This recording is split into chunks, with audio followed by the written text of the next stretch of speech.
ఆనాడు ఉమ్మడి ఆంధ్రప్రదేశ్లో పాలమూరు వాళ్ళందరూ కొట్లాడితే మన ఆంధ్రప్రదేశ్ చివరి ఆశాకిరణం కిరణ్ కుమార్ రెడ్డి గారు ఆనాడు ఒక జీవో ఇచ్చిండు, జీవో 72 అని. జూరాల నుండి నీళ్లు తీసుకోవడానికి ఆనాడు జీవో ఇచ్చిండు. అంటే ఆంధ్రప్రదేశ్లో ఉన్నప్పుడే. తెలంగాణ వచ్చిన తర్వాత అదే జూరాల నుండి కనుక నీళ్లు తీసుకొని ఉంటే ఈ పాటికి కృష్ణా నీళ్లు మహబూబ్ నగర్ పొలాలకు వచ్చేటివి.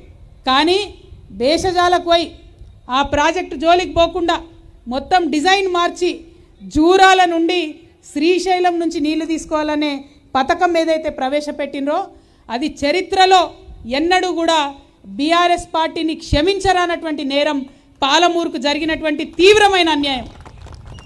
ఎవరు ఏమనుకున్నా సరే ఇది వాస్తవం.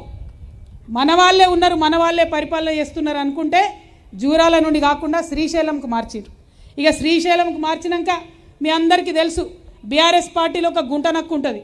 ఆ గుంటనక్క ఫస్ట్ 5 ఏళ్లలో ఇరిగేషన్ మినిస్టర్ ఉండే. శ్రీశైలం దగ్గర నుంచి నీళ్లు తీసుకోవాలని చెప్తే కాంట్రాక్టర్తో కుమ్మక్కై తీసుకోవాల్సిన నీళ్లు మీదికెళ్ళి 820 అడుగుల దగ్గర తీసుకోవాల్సిన నీళ్లను, కిందికెళ్ళి 800 అడుగుల దగ్గర తీసుకోవాల్సిన నీళ్లను కాంట్రాక్టర్తో కుమ్మక్కై మీదికి పెంచిరు, 20 అడుగులు ఎత్తు పెంచిరు.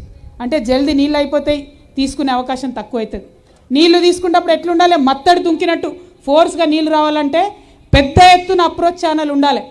ఒక 60-70 ట్రాక్టర్లను ఇట్లా అడ్డంగా వండబెడితే ఎంత పొడుగుంటుందో 140 మీటర్లతోని మనం యాక్చువల్గా అప్రోచ్ ఛానల్ ప్లాన్ చేసినాం.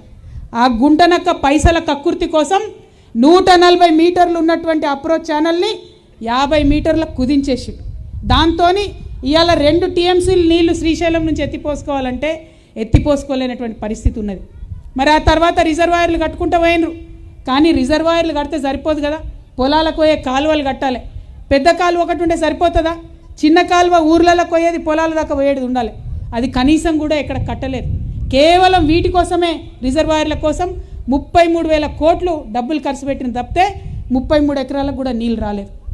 ఇవాళ మేము ఒకటే అడుగుతా ఉన్నాం, బీఆర్ఎస్ పార్టీని సూటిగా ప్రశ్నిస్తూ ఉన్నాం. జూరాల నుండి ఎందుకు మీరు పాయింట్ మార్చి శ్రీశైలంకి తీసుకొని వచ్చిండ్రు? మరి శ్రీశైలంకి తీసుకొని వస్తే ఏమైంది? రోజు పంచాయతీ ఆందోళనతోని ఇది కొత్త ప్రాజెక్ట్ అవుతుంది కాబట్టి రోజు అపెక్స్ కౌన్సిల్ కోవాలి, పర్మిషన్ తీసుకోవాలి, వాడేమో ఒప్పుకోరు. దాంతో ఇప్పటి వరకు కూడా చుక్క నీళ్ళు రానటువంటి పరిస్థితి ఉంది. ఇంకొక మాట, పోనీ తోక దగ్గర ఎక్కడైతే నీళ్లు తీసుకుంటారో అక్కడ అన్యాయం చేసిరు. ఇప్పుడు మనం నిలబడి ఉన్నది షాద్నగర్లో, ఈ లక్ష్మీదేవిపల్లి, చౌదర్పల్లి మొత్తం తెలంగాణలోనే అత్యంత ఎత్తైనటువంటి ప్రదేశం.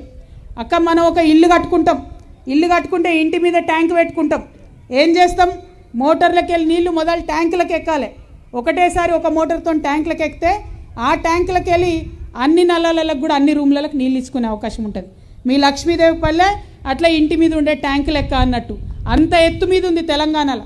మొదలు కృష్ణానది నీళ్లు లక్ష్మీదేవిపల్లెలో రిజర్వాయర్ కట్టి ఇస్తే ఒక పక్క 4 లక్షల ఎకరాలు రంగారెడ్డి జిల్లాకు, ఇంకో పక్క 7 లక్షల ఎకరాలు మహబూబ్ నగర్ జిల్లాకు పోయేటటువంటి అవకాశం ఉంటుండే.